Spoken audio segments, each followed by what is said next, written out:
Septembre 1963, date importante dans l'histoire des relations ferroviaires internationales.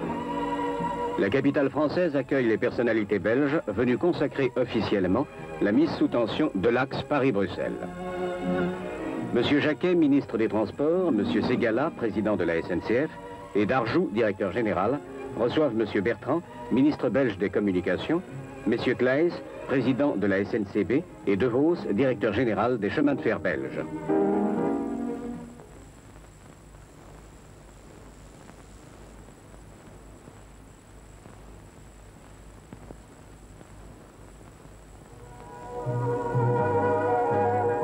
Les cérémonies organisées pour célébrer cette modernisation constituent une nouvelle manifestation d'amitié entre les deux pays que lient tant de souvenirs communs.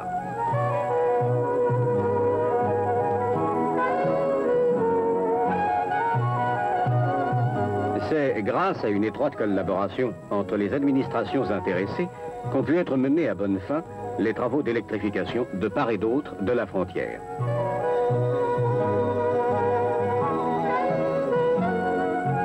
Deux trains, circulant à quelques minutes d'intervalle, vont emmener personnalités, invités et journalistes de Paris à Bruxelles. Remorqué par la BB 26002 de la SNCF, le premier voie quitte la gare de Paris-Nord.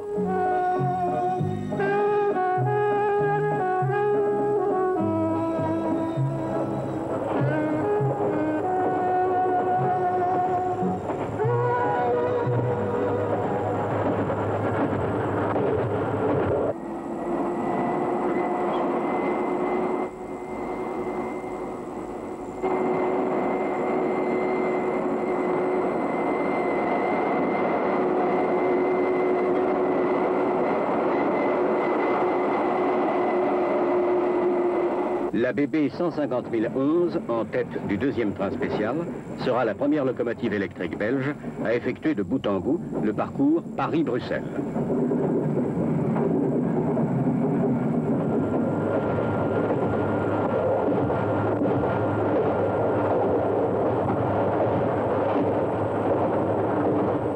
Monsieur le ministre, nous partons après avoir terminé la première partie de cette inauguration officielle et nous sommes heureux de nous rendre à Bruxelles.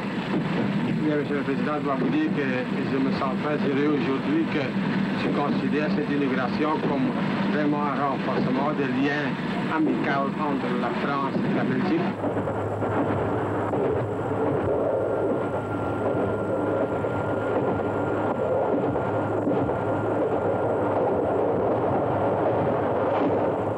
De nombreuses personnalités françaises, belges et étrangères, ainsi que les représentants de la presse européenne, effectuent ce voyage inaugural.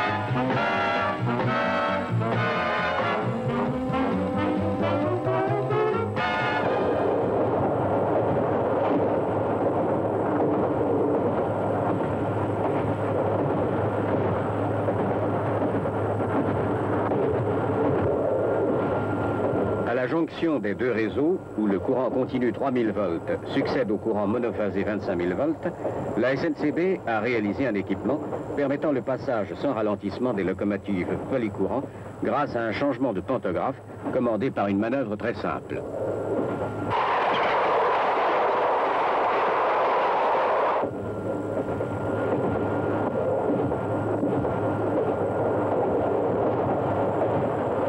La locomotive belge, à son tour, va franchir cette frontière, passer d'une tension à l'autre, à l'aide d'un dispositif analogue.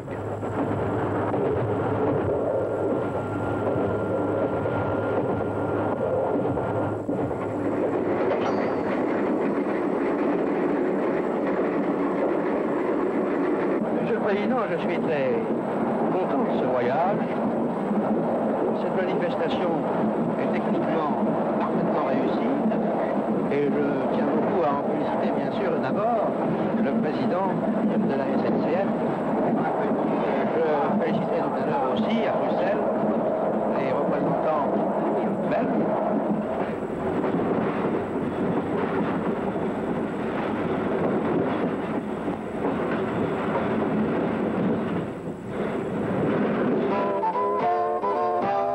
Bruxelles centrale. Au terme d'un trajet de 310 km, la première liaison électrique Paris-Bruxelles vient d'être réalisée sans changement de locomotive. Grâce au chemin de fer, la capitale de la Belgique est désormais plus proche de Paris dans l'espace et dans le temps que Dijon, Nancy ou Poitiers.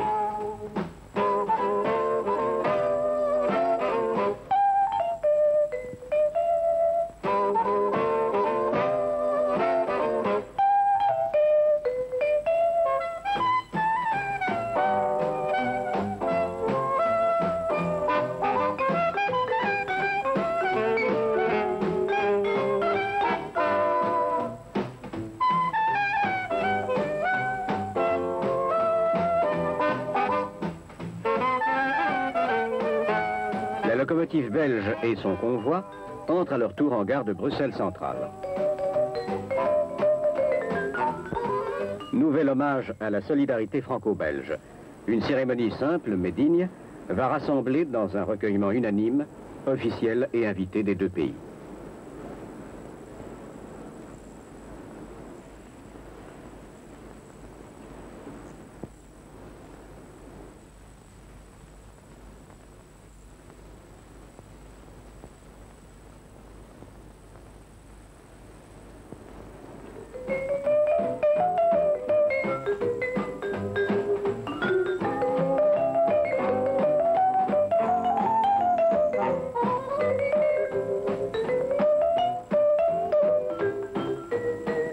Une réception a lieu ensuite à l'hôtel de ville, où les personnalités sont les hôtes de M. Cormans, bourgmestre de la ville, entouré de ses échevins.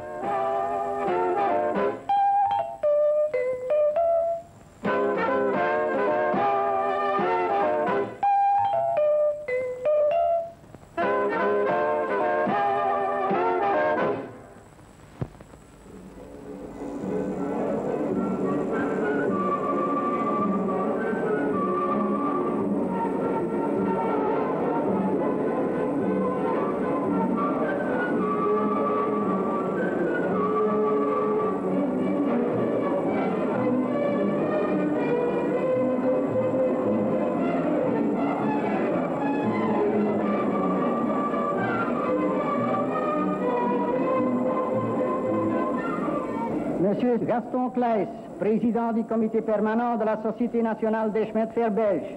Messieurs les ministres, messieurs les ambassadeurs, monsieur le bourgmestre, mesdames, messieurs. Je remercie monsieur le bourgmestre et la ville de Bruxelles d'avoir accepté de nous accueillir dans le cadre prestigieux de ce vénérable hôtel de ville. La part dévolue à la Société nationale belge dans l'électrification de la liaison Paris-Bruxelles représente à peu près, jusqu'à la frontière, le quart de la distance totale. Nous avons inauguré, en mai dernier, la liaison électrique Bruxelles-Mons. L'antenne Mons-Saint-Guilain suivra cette année encore. Il est bien connu que jusqu'à ces derniers temps, les trains de Paris après avoir soutenu sur le parcours français une vitesse moyenne élevée, subissait en Belgique certains ralentissements imposés par la configuration du réseau. La décision prise en commun de porter uniformément la vitesse de la ligne à 140 km/h, avec extension possible à 150 km/h, postulait de notre part un effort particulier. Le tracé ancien, Mons-Kévy, comportait des courbes de faible rayon à ralentissement permanent. Il fut décidé d'abandonner la section litigieuse longue de 7 km, moyennant construction d'un nouveau tronçon. Le tracé en est plus favorable puisqu'il permet la vitesse de 140 km/h, mais a exigé d'importants terrassements et la construction de plusieurs ouvrages d'art.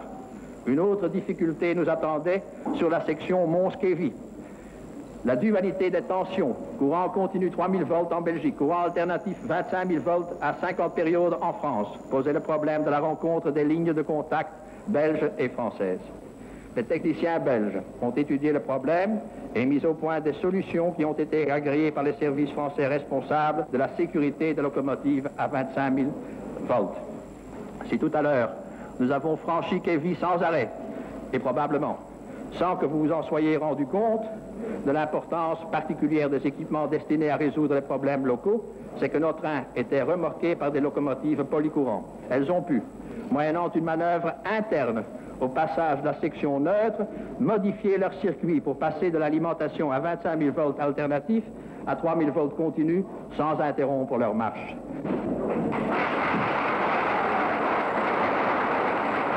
Monsieur André Ségala, président du conseil d'administration de la Société nationale des chemins de fer français.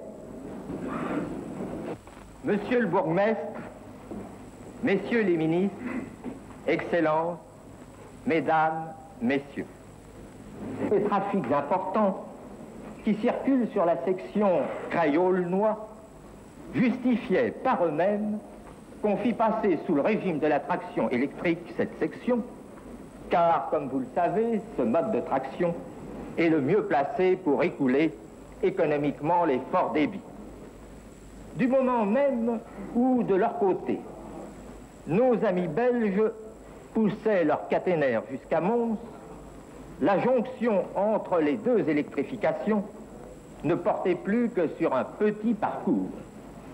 Mais cette jonction soulevait encore un grand problème en raison de la diversité des courants utilisés.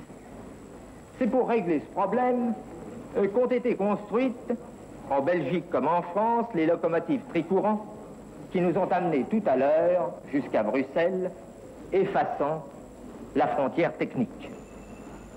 Elles peuvent s'alimenter aussi bien sur le courant français alternatif industriel que sur le courant belge continu 3000 volts et le courant néerlandais lui aussi continu mais 1500 volts. Car sous peu, ces machines remorqueront ces trains jusqu'à Amsterdam, comme l'annonce la présence parmi nous de Monsieur le Président des chemins de fer néerlandais, que je suis heureux de saluer amicalement. Les trains électriques qui ont déjà commencé leur navette entre Paris et Bruxelles couvrent le trajet en 2h35. Il s'agit là, je veux le noter au passage, d'un temps imbattable, tenant à ce que ce trajet se mesure du cœur de Bruxelles au cœur de Paris et que le chemin de fer, sur cette distance de 300 km, est placé dans l'une de ses positions optimales.